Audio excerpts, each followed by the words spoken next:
So if you're a life insurance agent, here is what to do if you receive commissions after selling a life insurance policy so that you can set up your business for success. Now, my first year as a life insurance agent, I sold over $500,000 of final expense on my own pen, and I actually made $176,000 in profit. And in this video, I'm going to share with you how to set up your commissions so that you can, keep your business alive, to account for operating expenses, to never have to pay a chargeback, and ultimately avoid a lot of taxes. I actually had to owe over $30,000 in taxes, and I just want to give you this video to help you not make the mistakes that I made and how you can set up your business as an independent life insurance agent so that at the end of the day you can make more money and take more money home so that you can make a great living as a life insurance agent. So what I want to do is I want to share with you guys how this all works. So what you do, you can see my screen here, when you receive a commission check. So what happens is that you're going to receive monies. Okay. Money is good, right? So you just sold a policy and you're going to get money. Okay.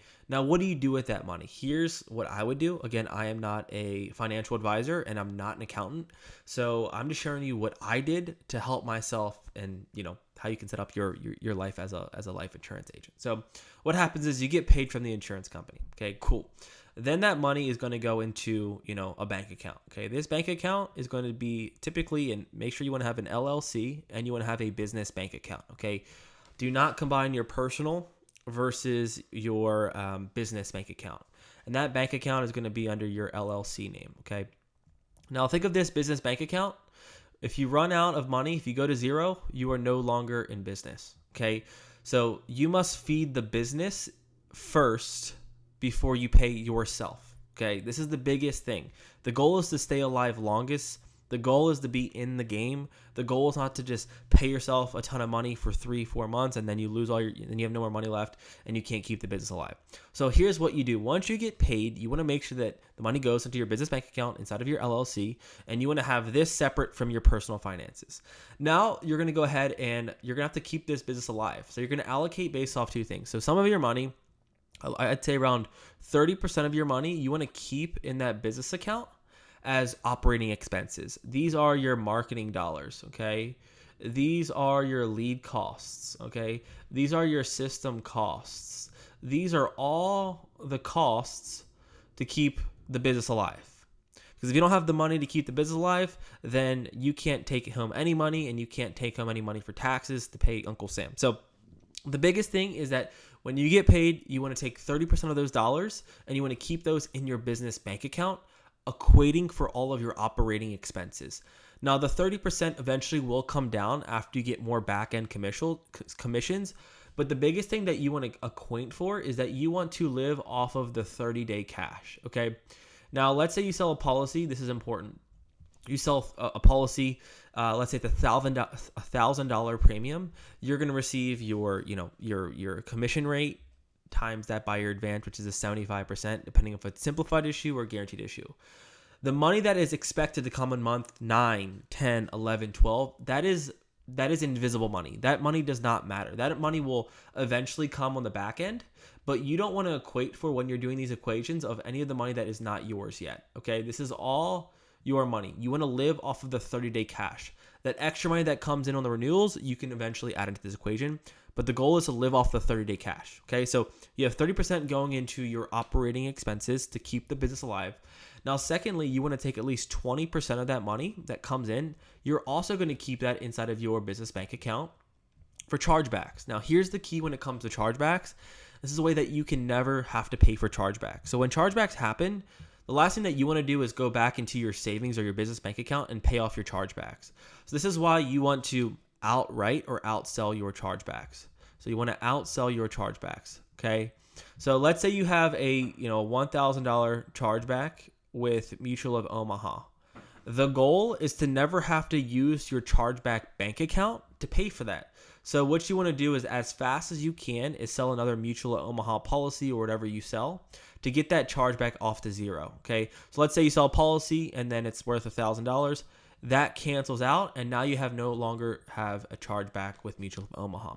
But sometimes at the end of the year, you're going to account for some chargebacks. So you want to at least save 20% of the money that comes into your bank account for a chargeback just in case, because the last thing you want to do is, in 6 months you get hit with, a $3,000 chargeback and you're not paying it off, and you want to make sure that you pay those off. So I do want to share with you a quick announcement. The reason I'm making this video is because I own an agency, Legacy Family Life, and we've just opened up our brokerage arm. So if you want all my leads, all my systems, all my training, people have been asking me, do you have an agency? Well, the answer is yes. And if you want to work with me, we are hiring. Click in the comments below and you can join my team. Back to the video. You're not having like massive chargebacks account. So big thing is 30% operating, 20% chargebacks. And this is another big kicker for conservative numbers. This is for, being a little light here. You can say 20% for taxes. Okay.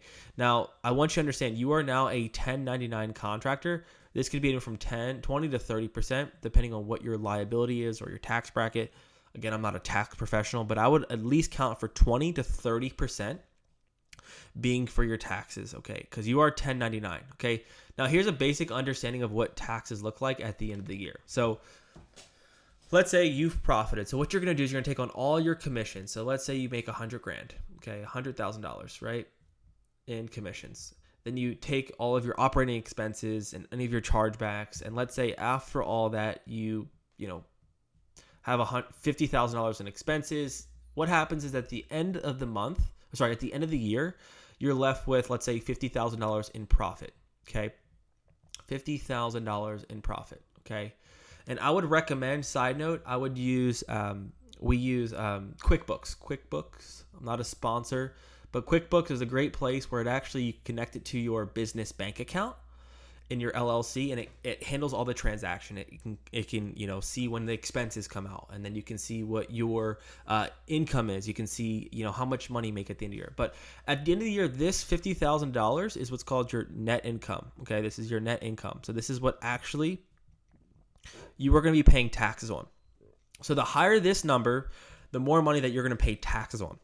Okay, so this is the catch. So if you have $100,000 come in your business bank account, but then you spent $50,000 at the end of the year, you're going to be paying taxes on $50,000.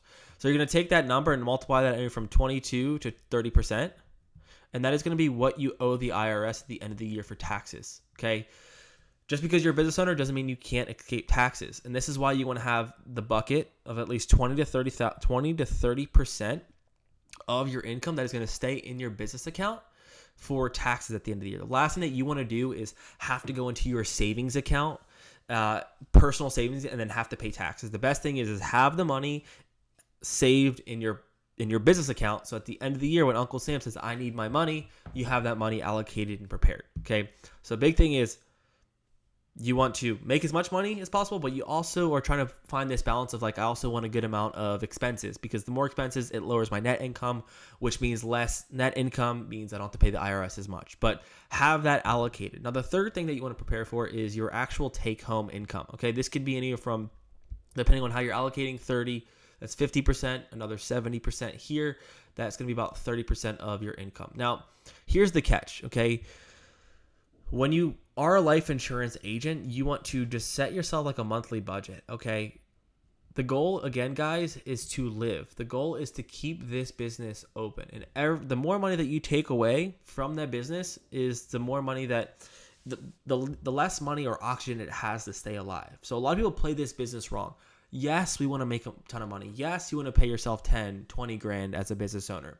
But for your first 3, 6, 9 months, you want to live off of a set budget. So let's say you need, $5,000 to live, okay? Just pay yourself $5,000 and then figure out how you can make money, keep it in the business account, and then at the end of the month, you pay yourself $5 grand as profit for yourself, okay?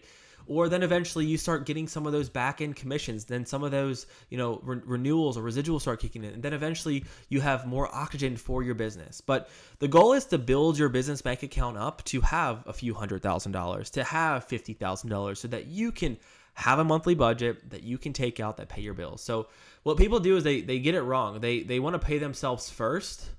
Everyone says pay yourself first. But if you're paying yourself first, then you're not accounting for any of the taxes, the chargebacks, or operating expenses to keep your business alive. Your business pays you. So the goal is to just set a monthly budget. If you want to make 10 grand a month, great. 10 grand a month, that's your monthly budget.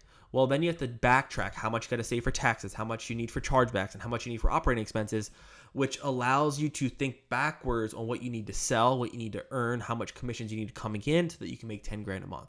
So you want to set a monthly budget, and every month live humbly. Like live off of 5 grand, live off of 10 grand.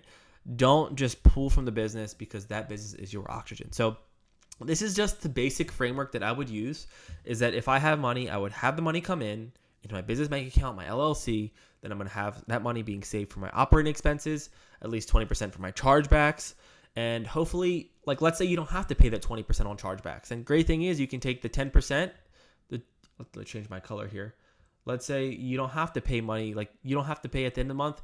At the end of the year, you have no chargebacks, or you've been paying it off because you've been just selling new business. You've been selling new. Well, 20% of that, let's say you have 0% going to your chargebacks, even though you have the bank, then maybe you can give yourself a little bonus at the end of the month, or at the end of the year, and you can maybe pay yourself 15 grand or something like that, or you can pay yourself 8 grand, whatever it is.